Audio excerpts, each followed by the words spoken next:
اعوذ باللہ من الشیطان الرجیم بسم اللہ الرحمن الرحیم وما ابرئ نفسی ان النفس لأمارة بالسوء الا ما رحم ربی ان ربی غفور رحیم صدق اللہ العظیم۔ وما ابرئ نفسی، اور میں اپنے نفس کو بری نہیں بتاتا، ان النفس، بے شک نفس تو لامارۃ بالسوء، برائی کا حکم دیتا ہی ہے، الا ما رحم ربی، مگر وہ کہ جس پر میرا رب رحم فرمائے، ان ربی غفور الرحیم، بے شک میرا رب بہت معاف فرمانے والا، رحم فرمانے والا ہے۔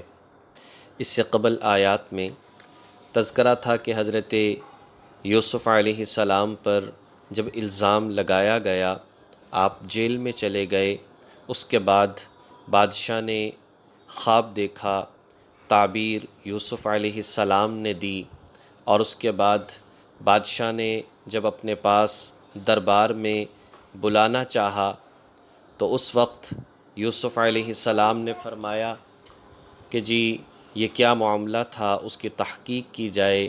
چنانچہ یوسف علیہ السلام کی پاک دامنی ثابت ہوئی۔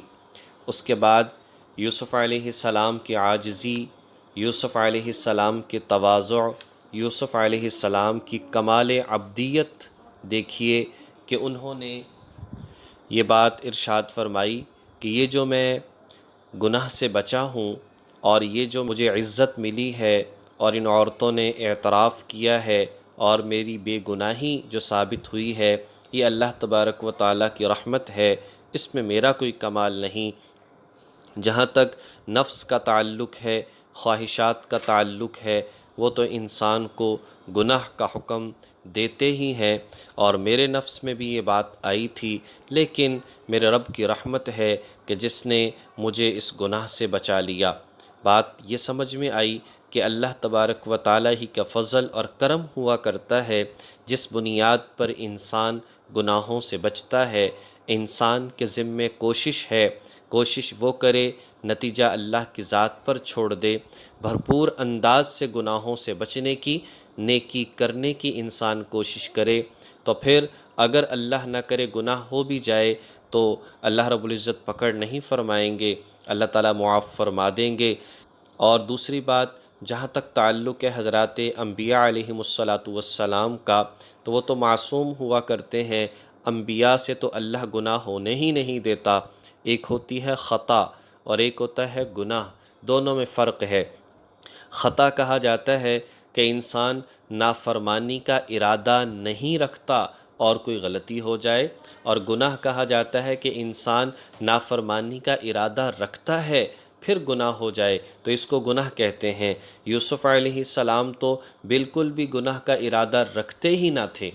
اسی طریقے سے ایک بندہ روزہ توڑتا ہے جان بوجھ کر، اسے پتہ ہے کہ نافرمانی ہے پھر توڑ رہا، یہ گناہ ہے۔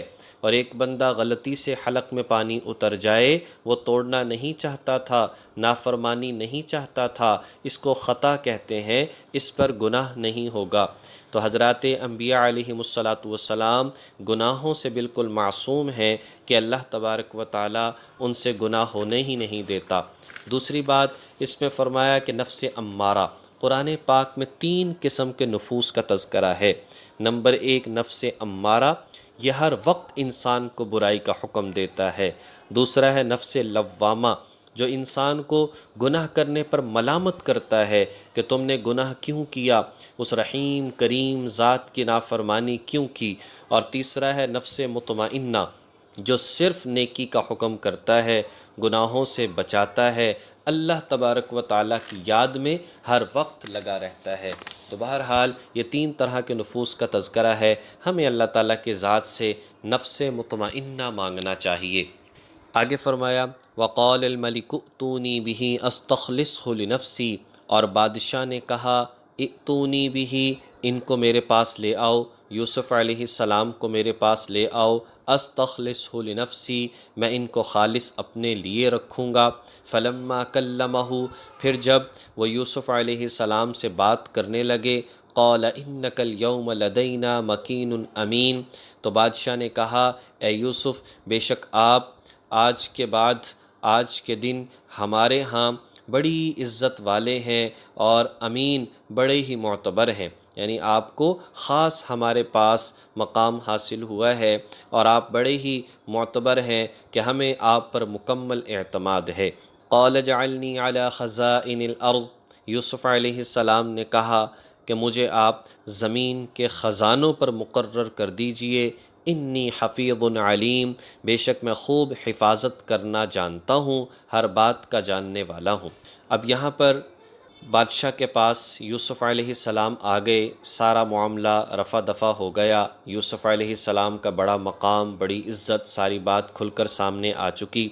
بادشاہ نے کیا باتیں کی اس میں مفسرین نے لکھا ہے، ایک تو بادشاہ نے خود خواب کی تعبیر پوچھنا چاہی کہ دوبارہ آپ خواب کی تعبیر ارشاد فرما دیں، میری خواہش ہے کہ میں خود سنوں۔ یوسف علیہ السلام نے خواب کی تعبیر بھی دی اور اس کے ساتھ ساتھ کچھ اور تفصیلات بھی بیان فرمائیں جو پہلے نہیں بیان کی تھیں اور بادشاہ نے پہلے نہیں سنی تھیں۔ اس کے بعد پھر مزید جو ہے یہ بات کی گئی کہ جی قحط پڑے گا تو اس کا طریقہ کار کیا ہوگا۔ اس پر یوسف علیہ السلام نے فرمایا پریشان ہونے کی ضرورت نہیں، یہ ذمہ داری مجھے دے دو، میں یہ ذمہ داری خوب اچھے طریقے سے نبھانا جانتا ہوں۔ یوسف علیہ السلام نے اپنے ذمے یہ بات لے لی۔ یہاں پر یہ سوال پیدا ہوتا ہے کہ انسان کو عہدہ تو خود طلب نہیں کرنا چاہیے، یہ تو شرعاً جائز نہیں ہے، جیسا کہ حضرت عبد الرحمن بن سمرہ رضی اللہ تعالیٰ عنہ سے حدیث ملتی ہے، حضور علیہ السلام نے فرمایا انسان اگر عہدے کا خود سوال کرتا ہے تو اللہ اس بندے کو اس عہدے کے سپرد کر دیتا ہے اور اس کی مدد نہیں فرماتا، اور اگر انسان کو عہدہ دے دیا جائے تو اللہ تبارک و تعالیٰ پھر انسان کی مدد فرماتے ہیں۔ تو لہٰذا یوسف علیہ السلام نے عہدہ کیوں مانگا؟ تو یہاں پر یہ بات یاد رکھنی چاہیے، بے شک بات ایسے ہی ہے کہ عہدہ طلب نہیں کرنا چاہیے، لیکن جہاں پر صورتحال یہ ہو کہ انسان سمجھتا ہو کہ واقعتاً میں تو اس فن کا ماہر ہوں لیکن مجھے کوئی اس فن کا ماہر نظر نہیں آ رہا۔ دوسری بات کہ اگر کوئی اور بنا تو رعایا کا نقصان ہوگا، لوگوں کو نقصان ہوگا، لہٰذا اس صورت میں لوگوں کے بھلے اور فائدے کے لیے عہدہ طلب کر لینا اور اس کو شریعت کے طریقے کے مطابق چلانا یہ صرف جائز ہی نہیں بلکہ ضروری اور واجب ہے تاکہ نقصان نہ ہو اور زیادہ سے زیادہ امت مسلمہ کو فوائد حاصل ہوں۔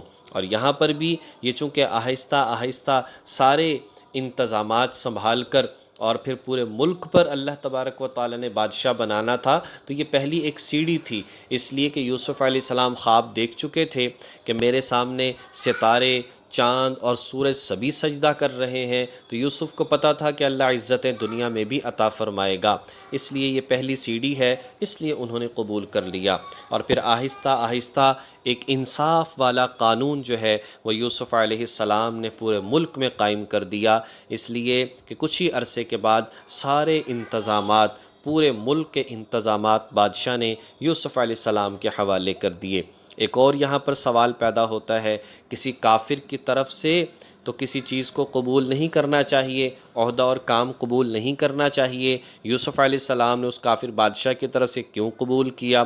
تو اس کا جواب یہ ہے کہ چونکہ یوسف علیہ السلام کو اس نے عہدہ تو دیا لیکن خود مختاری بھی دی کہ اس میں ہم آپ سے کوئی غیر شرعی کام نہیں کروائیں گے، آپ خود مختار ہیں، جو چاہیں کریں۔ تو اگر ایسا عہدہ مل جائے یا ایسا کافر کی طرف سے کوئی بات مل رہی ہو جس میں انسان مکمل با اختیار ہو اور اسے پتہ ہے کہ مجھے نافرمانی پر مجبور نہیں کیا جائے گا، تو ایسا عہدہ طلب کرنے میں، ایسی چیز طلب کرنے میں کسی قسم کا کوئی نقصان نہیں ہے۔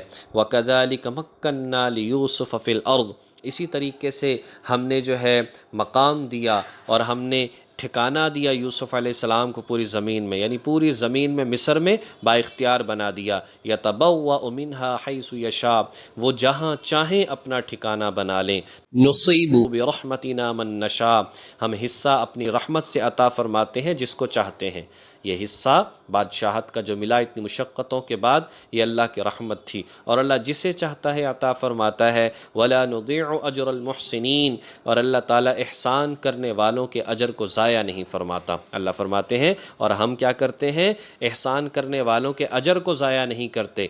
جو اللہ کی رضا کے لیے اخلاص کے ساتھ کام کرنے والا ہو، اللہ ان کے اجر کو ضائع نہیں فرماتا۔ وَلَأَجْرُ الْآخِرَةِ خَيْرٌ، اور آخرت کا جو ثواب ہے وہ بہت بہتر ہے۔ لِلَّذِينَ آمَنُوا، ان لوگوں کے لیے جو ایمان لائے ہیں، وَكَانُوا يَتَّقُونَ، اور جو تقوی اختیار کیے ہوئے ہیں۔ انسان عقیدہ ٹھیک ہو، گناہوں سے بچنے والا ہو، اخلاص کے ساتھ عمل کرنے والا ہو، اللہ تبارک و تعالی دنیا میں بھی عزتیں عطا فرماتے ہیں، اور آخرت میں تو عزت اس کا مقدر بنتی ہی ہے۔ اللہ رب العزت توفیق عمل نصیب فرمائے۔ وآخر دعوانا ان الحمد للہ رب العالمین۔